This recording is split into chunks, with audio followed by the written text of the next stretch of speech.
Great came back my all student. আশা করি তোমরা অবশ্যই ভালো আছো। আমি নতুন একটি টপিক নিয়ে আবার হাজির হয়েছি, সেটা হচ্ছে অবশ্যই প্রিপোজিশন।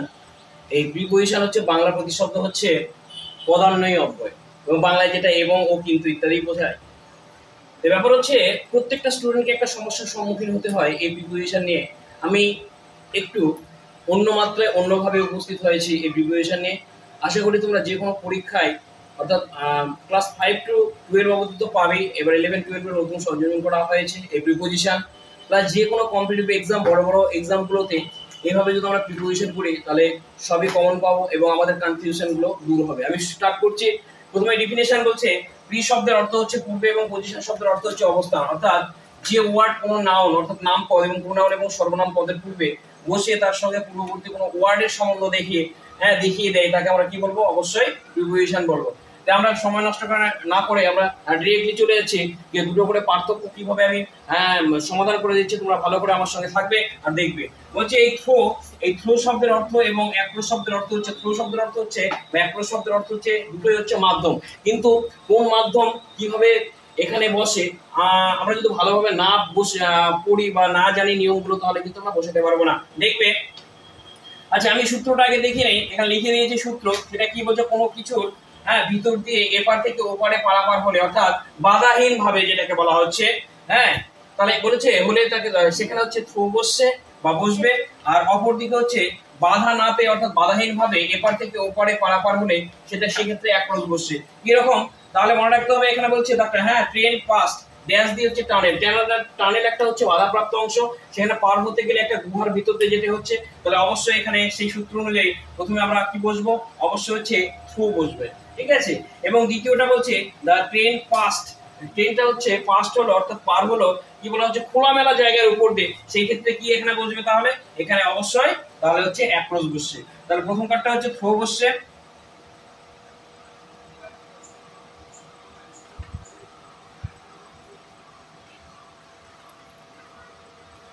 এখানে হচ্ছে থ্রো বসছে। ঠিক আছে, THROUGS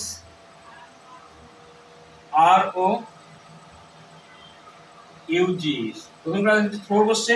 আর দ্বিতীয়টা হচ্ছে খোলামেলা কোনো বাধাহীন ভাবে এপার থেকে ওপার হলে সেখানে কি বসছে? সেখানে হচ্ছে অ্যাক্রোস বসছে।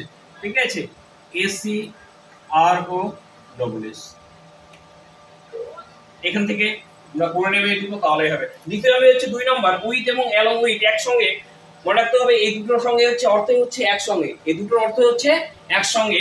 তোমরা মনে রাখতে হবে। তাই একসঙ্গে কি, এখানে সূত্র একটা আছে, কারোর সঙ্গে গেলে হচ্ছে উইথ। আমি যে কোনো আমার সমবয়সী বন্ধু বান্ধবের সঙ্গে আমি যদি কোথাও যাই সেখানে হচ্ছে উইথ বসছে, এবং কারো উপর নির্ভর করে কোথাও গেলে অ্যালো উইথ বসছে। এটা আমাদের মনে রাখতে হবে। তাহলে দেখতে হবে কি, মাই ফ্রেন্ডস গোয়িং টু হচ্ছে পিকনিক। আমার হচ্ছে বন্ধু কি যাচ্ছে পিকনিকে, অর্থাৎ পিকনিকে কার সঙ্গে কার সঙ্গে যাচ্ছে? এখানে বলবে উইথ মি, তাহলে আমার সঙ্গে যাচ্ছে। ঠিক আছে, উইথ বল আমার সঙ্গে যাচ্ছে। এবং বলছে 19 years old man going to market. একজন 90 বছর বয়সী একজন বৃদ্ধ লোক, সে কোথায় মার্কেটে যাচ্ছে? কার উপর ডিপেন্ড করে যাচ্ছে? His son. তাহলে এটা অবশ্যই অ্যালং উইথ এখানে বসবে। ঠিক আছে, তাহলে অবশ্যই অ্যালং উইথ বসছে এখানে। ALONG along with. একটা 5 বছরের বাচ্চা বা শিশু, সেও তার বাবা মার সঙ্গে যায়, তাহলে তার উপর ডিপেন্ড করে যাচ্ছে, সেক্ষেত্রে অ্যালং উইথ বসে। তাহলে এই দুটোর মধ্যে এই যে ডিফারেন্স রয়েছে ন্যূনতম, সেখানে অবশ্যই উইথ এবং অ্যালং উইথটা ভালো করে করবে। আমরা ছোটবেলায় দেখেছি বিটুইন এবং এমন। এই বিটুইন উভয়ের মধ্যে, বা যে উভয়ের অর্থ হচ্ছে মধ্যে, দুটোর মধ্যে আমরা কি বসি? তাহলে মনে রাখতে হবে, যখন এখানে সূত্রটা হচ্ছে দুইয়ের জনের মধ্যে যখন ভাগ করে বোঝানো হয় তখন হচ্ছে বিটুইন, এবং দুইয়ের অধিক হলে সেটা সেক্ষেত্রে কি বসে? এমন বসে। তাহলে মনে রাখতে হবে ডিভাইড দ্য ম্যাঙ্গোস। তাহলে এখানে বলেছে দ্য 2 বয়েজ, তাহলে দুজনের মধ্যে হলে কালে কি বসবে? তাহলে বিটুইন বসছে, BETWEE বিটুইন। আর অনেকগুলোর মধ্যে দুইয়ের অধিক যদি কারোর মধ্যে কোনো কিছু ভাগ করে দেওয়া বোঝায়, যেমন ধরো এখানে আমি ম্যাঙ্গো ভাগ করে দিচ্ছি বা আম ভাগ করে দিচ্ছি, ডিভাইড দ্য ম্যাঙ্গোস কার মধ্যে? অনেকগুলো বয়েজের মধ্যে, তাহলে অবশ্যই এমন বসছে এখানে। ঠিক আছে, তাহলে ALONG এই এমন।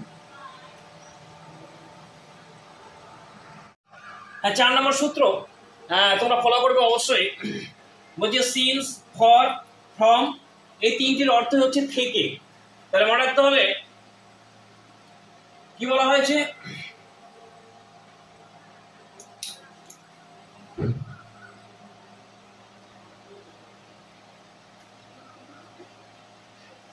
এই তিনটির অর্থ হচ্ছে অবশ্যই কি, অবশ্যই থেকে। তিনটির অর্থ হচ্ছে অবশ্যই থেকে। তাহলে আমি এক্সাম্পল গুলো দিলে অবশ্যই তোমরা বুঝতে পারবে এই তিনটা কোন কোন ক্ষেত্রে অবশ্যই ব্যবহার হচ্ছে। ঠিক আছে, তাহলে মনে রাখতে হবে এই তিনটির ক্ষেত্রে হচ্ছে অবশ্যই তিনটির অর্থ হচ্ছে কি বলা হচ্ছে, সিন্স, ফর, ফ্রম। এই তিনটির অর্থ হচ্ছে অবশ্যই থেকে। তাহলে মনে রাখতে হবে আমি একটা সূত্র এখানে দিয়েছি, সেই সূত্রটা তোমরা অবশ্যই মনে করবে। নির্দিষ্ট করে সময়ের উল্লেখ থাকলে, নির্দিষ্ট করে সময়ের উল্লেখ থাকলে সিন্স, না থাকলে হচ্ছে ফর, এবং যে কোনো সময়ের, হ্যাঁ যে কোনো সময় থেকে কোনো সময় অর্থাৎ সময়ের একটা ব্যাপ্তি বোঝালে সেই ক্ষেত্রে অবশ্যই হ্যাঁ ফ্রম এখানে বসবে। এবং সংক্ষেপে বোঝাতে গেলে সিন্স হচ্ছে ইউজ হবে পারফেক্ট টেন্সে, অবশ্যই পারফেক্ট হ্যাঁ টেন্সে, প্রেজেন্ট পারফেক্ট টেন্সের কথা এখানে বলা হয়েছে, এবং পাস্ট পারফেক্ট টেন্সের কথাও এখানে বলা হয়েছে। আর হচ্ছে ফর ইউজ হবে সব টেন্সের ক্ষেত্রে। তাহলে আমরা যদি দেখি এখানে বলছে ইট হ্যাজ বিন রেইনিং, হ্যাঁ বলছে এখানে মর্নিং দেওয়া আছে, তাহলে এখানে কি বলা হচ্ছে সকাল থেকে, তাহলে সকাল হচ্ছে সিন্স বলবে। ঠিক আছে, SINCE, সিন্স। একটা নির্দিষ্ট সময় বলেছে সকাল, তাহলে সময়ের উল্লেখ থাকলে এবং অবশ্যই সেখানে সিন্স বসে। এবং he has been eating 3 hours, অর্থাৎ কখন থেকে খেতে বসছে তার স্পেসিফিকলি ভাবে কিন্তু সময় উল্লেখ কিন্তু এখানে নেই, তাহলে এখানে অবশ্যই FOR ফর বসছে, ফর 3 আওয়ার্স। ঠিক আছে, আবার বলছে I have not seen him, হ্যাঁ বলছে এখানে কি বলা হচ্ছে লাস্ট উইক, তাহলে I have not seen him কি করা হয়েছে এখানে বলা হয়েছে, তাহলে এখানে বলা হয়েছে ফ্রম, FROM, ফ্রম থেকে। একটা ব্যাপ্তি বোঝাচ্ছে সময়, অবশ্যই এখানে ফর্ম হয়ে গেল। ঠিক আছে, ফর্ম মানে হচ্ছে হইতে হয়, তো ব্যাপ্তি বুঝালে তাহলে ফর্ম হয়ে যাচ্ছে। এখানে বলেছে I have not seen a week, তাহলে এই যে বলেছে এখানে কি হবে, তাহলে মনে রাখতে হবে ফর হবে এখানে, FOR, ফর। তাহলে মনে রাখতে হবে এক সপ্তাহ ধরে তাকে দেখা হয়নি, উল্লেখ করা আছে সময়। পরেরটা বলছে মধুবাবু হ্যাজ বিন লিভিং USA, তাহলে 1950, এখানে কি বলা হয়েছে, তাহলে শুরুর যে সময়টা সেটা উল্লেখ করেছে, অর্থাৎ এখানে অবশ্যই কি হবে সিন্স হবে। তাহলে SINCE, তাহলে এই যে হচ্ছে সিন্স 1950, অর্থাৎ 1950 সাল থেকে স্পেসিফিকলি বলে দিয়েছে। এরকম জায়গাগুলো পারফেক্ট টেন্সের ক্ষেত্রে অবশ্যই কি হয়, অবশ্যই মনে রাখতে হবে সিন্স অ্যাপ্লাই করা হবে। ঠিক আছে, এই 5 নম্বর সূত্রটা দেখবে, তাহলে বিসাইড এবং বিসাইডস, তাহলে বিসাইড মানে পাশে এবং বিসাইড মানে হচ্ছে আরেকটা হচ্ছে ছাড়া বা ব্যতীত। তাহলে বলছি দেয়ার ইজ, এই দুটো মানে এই দুটো থাকে খুব কনফিউশন ফেলে ছাত্রদেরকে। বলছে দেয়ার ইজ এ ট্রি, তাহলে কি বলেছে দ্য রিভার, তাহলে কি হবে অবশ্যই বিসাইড হবে। ঠিক আছে, BESIDE,